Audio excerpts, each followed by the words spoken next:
नमस्कार विद्यार्थी मित्रांनो, स्वागत आहे तुम्हा सर्वांचं प्रिपेअरिंग ब्रॅच स्टडी या आपल्या एज्युकेशनल यूट्यूब चॅनलमध्ये। मित्रांनो, जिल्हा न्यायालय भरतीची संभाव्य प्रश्नपत्रिका आपण या ठिकाणी पाहत आहोत, जे की कनिष्ठ लिपिक व हमाल या दोन्ही पदांकरता उपयुक्त ठरणार आहे। मित्रांनो, टीसीएस पॅटर्नवर आधारित अतिशय महत्त्वाचे प्रश्न आपण यामध्ये ॲड केलेले आहेत, जे की परीक्षेमध्ये विचारण्याची अतिशय दाट संभाव्यता आहे। मित्रांनो, परीक्षेसाठी अतिशय अल्प कालावधी आहे, तर या कालावधीचा वापर आपणास जास्तीत जास्त रिव्हिजन करण्यासाठी आणि महत्त्वाच्या प्रश्नांकडे लक्ष देण्यासाठी वापरायचा आहे। तर यानुसार आपण हे टेस्ट सिरीज चालू केलेले आहेत। महत्त्वाचे मागचे व्हिडिओ जर तुम्ही पाहिले नसतील तर चॅनलला भेट द्या। चॅनलवरती एक स्वतंत्र अशी प्लेलिस्ट करण्यात आलेली आहे, तेथून तुम्ही अगदी सहजरित्या सर्व व्हिडिओज मोफतरित्या पाहू शकता। मित्रांनो, हा जो भाग आहे तो आता 13वा चालू आहे, हे लक्षात असू द्या। तर पहा, आपल्या टेस्टचा पहिला प्रश्न असा आहे, 2024चा महाराष्ट्र भूषण पुरस्कार कोणाला प्राप्त झाला आहे? तर नुकतेच या पुरस्काराची घोषणा करण्यात आलेली आहे। तर पहिल्या प्रश्नाचं योग्य उत्तर आहे ऑप्शन अ, अशोक सराफ यांना 2024चा महाराष्ट्र भूषण पुरस्कार हा प्राप्त झालेला आहे। मित्रांनो, यासोबतच लक्षात असू द्या, 2023चा महाराष्ट्र भूषण पुरस्कार आशा भोसले यांना मिळाला होता, तर 2022चा अप्पासाहेब धर्माधिकारी यांना महाराष्ट्र भूषण पुरस्कार मिळाला होता। तसेच महाराष्ट्र भूषण पुरस्कार हा पहिल्यांदा पुरुषोत्तम लक्ष्मण देशपांडे यांना प्राप्त झालेला होता, हे सुद्धा लक्षात असू द्या। त्यानंतर प्रश्न दुसरा, अलीकडेच कोणत्या राज्याने माय स्कूल माय प्राईड ही मोहीम सुरू केली आहे? शैक्षणिक धोरणांमध्ये सुधार करण्यासाठी या स्कीमची योजना या ठिकाणी लॉन्च करण्यात आलेली आहे। तर कोणत्या राज्याने सुरू केली आहे असा प्रश्न आहे, तर याचं योग्य उत्तर आहे ऑप्शन ड, हिमाचल प्रदेश मध्ये माय स्कूल माय प्राईड ही मोहीम नुकतीच सुरू करण्यात आलेली आहे। त्यानंतर प्रश्न तिसरा असा आहे, नुकतेच लष्करातील पहिल्या महिला सुभेदार कोण बनल्या आहेत? अतिशय महत्त्वाचा आयएमपी प्रश्न आहे। तर तिसऱ्या प्रश्नाचं योग्य उत्तर आहे ऑप्शन अ, प्रीती रजक या लष्करातील पहिल्याच महिला सुभेदार बनलेल्या आहेत। त्यानंतर प्रश्न चौथा, अयोध्या रेल्वे स्टेशनचे नाव बदलून कोणते नाव देण्यात आले आहे? तर चौथ्या प्रश्नाचं योग्य उत्तर आहे ऑप्शन क, अयोध्या धाम असे अयोध्या रेल्वे स्टेशनचे नाव नुकतेच बदलून असे ठेवण्यात आलेले आहे। त्यानंतर प्रश्न पाचवा, महाराष्ट्राच्या कोणत्या जिल्ह्यात केंद्रीय कापूस संशोधन संस्था आहे? तर पाचव्या प्रश्नाचं योग्य उत्तर आहे ऑप्शन ब, नागपूर जिल्ह्यामध्ये मित्रांनो केंद्रीय कापूस संशोधन संस्था आहे। यासोबतच पहा, मुंबई या ठिकाणी महाराष्ट्र कृषी उद्योग व विकास महामंडळ याचे मुख्यालय आहे। यासोबतच पहा, पुणे येथे राष्ट्रीय विषाणू संस्था आहे। तसेच पुणे येथील खडकवास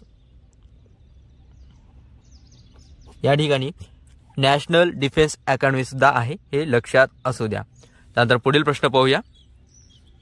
प्रश्न क्रमांक 6, हिमरूशाली कोणत्या जिल्ह्याशी संबंधित आहेत? तर 6व्या प्रश्नाचं योग्य उत्तर आहे ऑप्शन अ, छत्रपती संभाजीनगर या ठिकाणी हिमरूशाली याचे उद्योग केला जाते किंवा हिमरूशाली या ठिकाणचे प्रसिद्ध आहेत। यासोबतच पहा, येवले येथील प्रसिद्ध म्हणजे पितांबर, तसेच पैठण हे येथील प्रसिद्ध आहेत, आणि पैठण जे की छत्रपती संभाजीनगर मध्ये येते, तर येथील पैठणे शालू, पैठण्या व शालू हे प्रसिद्ध आहेत, आणि सोलापूर येथे चादर निर्मिती, सोलापूर चादर निर्मितीसाठी प्रसिद्ध आहे, तर लक्षात असू द्या। त्यानंतर पहा, प्रश्न 7वा असा आहे, भारताच्या कोणत्या राज्याची सीमा चीनला सर्वाधिक आहे? तर 7व्या प्रश्नाचं योग्य उत्तर आहे ऑप्शन ड, अरुणाचल प्रदेश या राज्याची सीमा चीनला सर्वाधिक लागून आहे। मित्रांनो, चीनला एकूण 5 राज्यांची सीमा लागून आहे, तर ते कोणकोणते? तर पहा, एक आहे अरुणाचल प्रदेश, त्यानंतर जम्मू काश्मीर, हिमाचल प्रदेश, उत्तराखंड आणि सिक्कीम,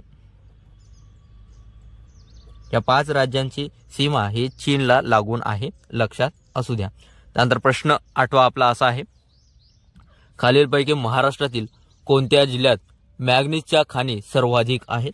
तर 8व्या प्रश्नाचं योग्य उत्तर आहे ऑप्शन क, नागपूर जिल्ह्यामध्ये मॅग्नीजच्या खाणी या सर्वाधिक प्रमाणामध्ये आढळतात। यासोबतच पहा, मॅग्नीजच्या खाणी नागपूर, भंडारा, सिंधुदुर्ग या जिल्ह्यांमध्ये सुद्धा त्यांच्या खाणी आढळतात। तर यासोबतच आपण उर्वरित खनिजांची माहिती पाहूया। पहा, कोल्हापूर या ठिकाणी बॉक्साईटचे साठे आढळतात, गोंदिया या ठिकाणी पहा मित्रांनो सिलिमेनाइट याचे साठे आढळतात, आणि चंद्रपूर या ठिकाणी तांबे यांचे साठे किंवा खाणी आढळतात. त्यानंतर प्रश्न 9 असा आहे, प्लासीची लढाई केव्हा झाली होती? तर 9व्या प्रश्नाचं योग्य उत्तर आहे ऑप्शन 1757 मध्ये प्लासीची लढाई झाली होती. लक्षात घ्या मित्रांनो, 23 जून 1757 ही लढाई आहे, जे की सिराज व इंग्रज यांच्या दरम्यान झालेली होती. त्यानंतर प्रश्न 10वा, भारतीय नागरी सेवांचा जनक म्हणून कोणास ओळखल्या जाते? तर 10व्या प्रश्नाचं योग्य उत्तर आहे ऑप्शन ब, लॉर्ड कॉर्नवालिस यास भारतीय नागरी सेवा म्हणजे ICS इंडियन सिव्हिल सर्व्हिसेसचा जनक म्हणून ओळखल्या जाते. त्यानंतर आपण पुढील प्रश्न पाहूया. प्रश्न 11वा असा आहे, महाराष्ट्रातील सशस्त्र क्रांतिकारी चळवळीचे आद्य क्रांतिकारक म्हणून कोणास म्हटले जाते? तर 11व्या प्रश्नाचं योग्य उत्तर आहे ऑप्शन ड, वासुदेव बळवंत फडके यांना महाराष्ट्रातील सशस्त्र क्रांतिकारी चळवळीचे आद्य क्रांतिकारक म्हणून ओळखल्या जाते. मित्रांनो, महत्त्वाची बाब म्हणजे वासुदेव बळवंत फडके यांच्यावर न्यायमूर्ती रानडे व गणेश वासुदेव जोशी यांच्या विचारांचा प्रभाव होता. आणि वासुदेव बळवंत फडके हे दत्त महात्मा हे दत्त चरित्र त्यांनी लिखाण केले होते. दत्त भक्त होते मित्रांनो, हे सुद्धा लक्षात असू द्या. त्यानंतर पुढील प्रश्न क्रमांक 12वा, अभिनव भारत या संघटनेचे संस्थापक कोण आहेत? तर 12व्या प्रश्नाचं योग्य उत्तर आहे ऑप्शन क, वि.दा. सावरकर म्हणजेच विनायक दामोदर सावरकर हे अभिनव भारत या संघटनेचे संस्थापक आहेत. मित्रांनो, ही संस्था कशी उदयास आली? तर थोडक्यात पहा, राष्ट्रभक्त समूह ही संस्था सर्वात प्रथम निर्माण करण्यात आली होती. त्याची शाखा मित्रमेळा अशी संस्था निर्माण करण्यात आली आणि मित्रमेळाचे रूपांतर पुढे चालून अभिनव भारत या संघटनेमध्ये झालेले होते. लक्षात असू द्या. आणि ही संघटना कशावर बेस आहे? तर लक्षात घ्या, यंग इटली ही एक संघटना आहे. तर या संघटनेच्या धर्तीवरच अभिनव भारत या संघटनेची निर्मिती झालेली आहे. त्यानंतर पुढील प्रश्न क्रमांक 13वा, विटाळ विध्वंसन हा ग्रंथ कोणी लिहिला? तर 13व्या प्रश्नाचं योग्य उत्तर आहे ऑप्शन अ, गोपाळ बाबा वलंगकर यांनी विटाळ विध्वंसन हा ग्रंथ लिहिलेला होता, ज्याचे प्रकाशन 1888 ला झालेले होते. मित्रांनो, लक्षात घ्या, गोपाळ बाबा वलंगकर यांनी अनार्य दोष परिहार समाजाची स्थापना सुद्धा केलेली होती. त्यानंतर पहा प्रश्न 14वा असा आहे, महात्मा ज्योतिबा फुले यांना महात्मा ही पदवी कोणी दिली? तर महत्वाचा प्रश्न आहे, IMP नोट डाऊन करून ठेवा. 14व्या प्रश्नाचं योग्य उत्तर आहे ऑप्शन ड, विठ्ठलराव कृष्णाजी वंडेकर यांनी महात्मा ज्योतिबा फुले यांना महात्मा ही पदवी दिलेली होती. मित्रांनो, ही पदवी त्यांना केव्हा दिली होती? तर लक्षात घ्या, नोट डाऊन करा. 11 मे 1888 ला मुंबईच्या लोकांकडून महात्मा ही पदवी ज्योतिबा फुले यांना देण्यात आलेली आहे. आणि विठ्ठलराव कृष्णाजी वंडेकर यांना राव बहादूर ही पदवी होती. मित्रांनो, लक्षात असू द्या. त्यानंतर प्रश्न 15वा असा आहे, एकेश्वर निष्ठांची कैफियत हा ग्रंथ कोणी लिहिला? अतिशय महत्त्वाचा प्रश्न, बऱ्याचदा परीक्षेमध्ये रिपीट झालेला आहे. तर एकेश्वर निष्ठांची कैफियत हा जो ग्रंथ आहे तो न्यायमूर्ती रानडे यांनी लिहिलेला होता. त्यानंतर प्रश्न 16वा, भारताचे राष्ट्रपती आपला राजीनामा कोणाकडे सादर करतात? तर लक्षात घ्या, भारताचे राष्ट्रपती आपला राजीनामा हा उपराष्ट्रपती यांच्याकडे ते सादर करतात, ज्यासाठी कलम आहे. लक्षात घ्या, कलम 56 नुसार ते त्या उपराष्ट्रपतीकडे आपला राजीनामा देतात. राष्ट्रपती हे पद जे आहे ते कलम 52 नुसार उदयास आलेले आहे, हे सुद्धा नोट डाऊन करा. त्यानंतर प्रश्न 17वा, स्टॅच्यू ऑफ सोशल लिबर्टी कोणत्या महान व्यक्तीची आहे? तर लक्षात घ्या, नुकतेच याचे अनावरण किंवा उद्घाटन करण्यात आले होते. तर 17व्या प्रश्नाचं योग्य उत्तर आहे ऑप्शन अ, डॉक्टर बाबासाहेब आंबेडकर यांची ती मूर्ती आहे, जी की स्टॅच्यू ऑफ सोशल लिबर्टी असं त्यास ओळखल्या जात आहे. लक्षात घ्या, याचे उद्घाटन झालेले होते 19 जानेवारी 2024 ला. याचे उद्घाटन कुठे करण्यात आले आहे? तर विजयवाडा जे की आंध्र प्रदेशमध्ये आहे.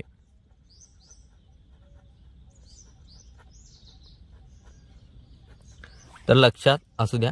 आणि याची उंची जर पाहिली मित्रांनो तर महत्त्वाची बाब आहे, याची उंची आहे 125 फूट आणि पायासह पाहिली तर 206 फूट एवढी याची उंची आहे. उंचीवर सुद्धा प्रश्न विचारण्यात येऊ शकतो. त्यामुळे नोट डाऊन करा. त्यानंतर आपण पुढील प्रश्न पाहूया. तर प्रश्न 18वा असा आहे, भार्या या शब्दासाठी समानार्थी शब्द सुचवा. तर 18व्या प्रश्नाचं योग्य उत्तर आहे ऑप्शन क, पत्नी.